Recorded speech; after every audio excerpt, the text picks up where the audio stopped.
Ça fait plaisir de voir que vous rejoignez les Malouins dans la course. Bienvenue au Royal Emerald à Dinard. Alors si vous entendez du bruit de vaisselle et tout ça, c'est normal. C'est parce qu'on est justement dans un endroit où on organise une réception. Et ce, pour Clovis et Oups, avec Aurélie Vallogne et François Aravard qui nous font le plaisir de sortir en bon dinardais les aventures d'un petit garçon et son petit chien à la plage et pas que. Bonjour Aurélie.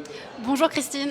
Bonjour François. Bonjour. Merci de nous présenter les aventures de ces deux personnages qui est... Voilà, on est en pleine période de vacances scolaires qui vont intéresser les petits et les grands. Alors Aurélie Vallogne, on va resituer pour tous ceux et toutes celles qui auraient pendant très longtemps vécu dans une grotte et qui ne sauraient pas vous resituer. Mémé dans les orties, là d'un coup les gens, ah oui, Mémé dans les orties. Et puis depuis il y a une dizaine, c'est ça Quasiment, on est à 8 et le dernier c'est la ritournelle. Voilà, et puis déjà des livres pour enfants. Vous êtes déjà lancé dans une histoire de loup qui mangeait des carottes, non? Exactement, c'était pour France Inter, donc un podcast d'abord et ensuite effectivement le livre. Et pour vous François Ravard, des études à Rennes, une installation à Dinard, tout comme Aurélie Vallogne. Exactement. Et vous êtes illustrateur, auteur. Tout à fait. J'ai une petite galerie où je présente mes dessins sur Dinard, ce qui a été le point de départ d'ailleurs de notre rencontre, parce que c'est comme ça qu'Aurélie a découvert mes dessins. Et on s'est rencontrés il y a 3 ou 4 ans maintenant, avant de démarrer à travailler sur ce projet. Ouais. Alors, on pourrait s'interroger et se dire, mais pourquoi est-il allé chercher Aurélie? Puisque vous savez raconter des histoires, vous aussi. Il y a une douzaine, dizaine, je ne sais pas combien d'elles. J'ai essayé de compter, mais je ne suis pas très... J'ai fait plutôt des... Alors moi, j'aime raconter des histoires tout seul, mais c'est souvent sur un seul et même dessin.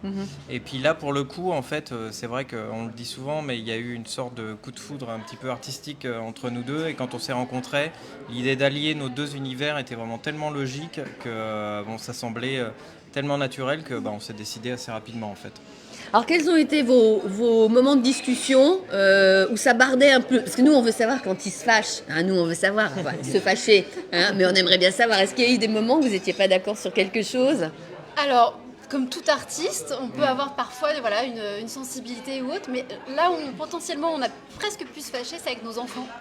Parce qu'ils ont été à l'origine de pas mal de bouts d'histoire qu'on leur a piqué, et quand on voulait l'enlever du livre, alors là, ils tapaient du poing sur la table, ils n'étaient pas d'accord. Donc on a typiquement une histoire d'un slip de bain qui s'envole, qui a été rendu obligatoire par un de mes enfants. Bon, on va pas dénoncer, on va pas dire lequel. On a bien compris qu'il s'agit d'une histoire entre un merveilleux chien. Et autant vous dire que nous aussi, dans les Malouins dans la course, on aime les chiens.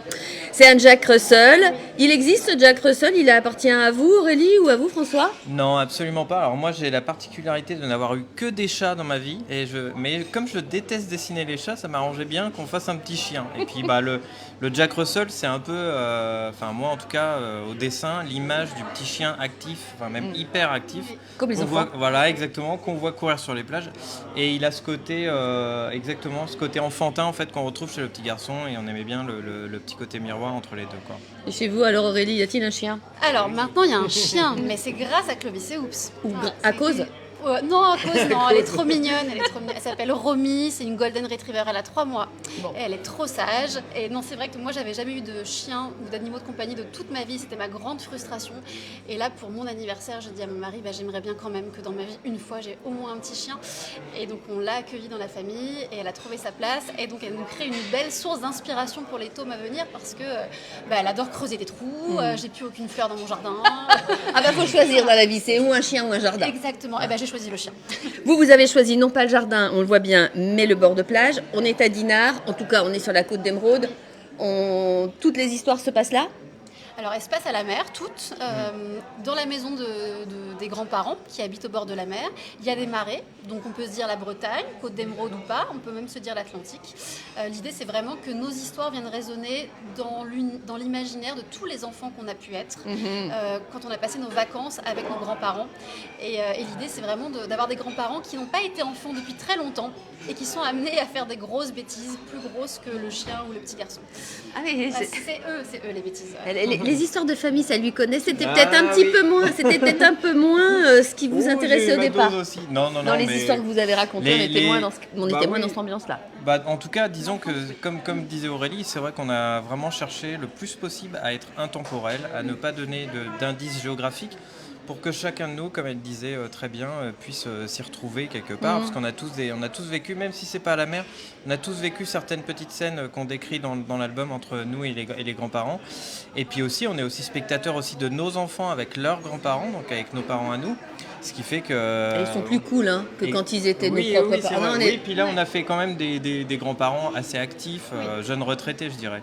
Dynamique, parce Exactement, que l'air de la dynamique. mer, ça fait du bien. Exactement. C'est le premier. Le premier, il y aura évidemment toute une série. Alors il y en a deux même, il y en a deux qui sortent ensemble, donc il y a celui-ci, donc Oui. Marin d'eau douce, et il y a aussi La Belle Vie. La Belle Vie, ouais. Exactement, donc les deux premiers volumes qui sortent le 4 mai prochain chez Flammarion Jeunesse. Donc c'est pas encore sorti, je vous rappelle qu'on est en Pas encore direct. sorti. Donc c'est pour de ça. l'exclu Donc, total. c'est dans 25 jours. 25 dodo. 25 dodo comme on dit.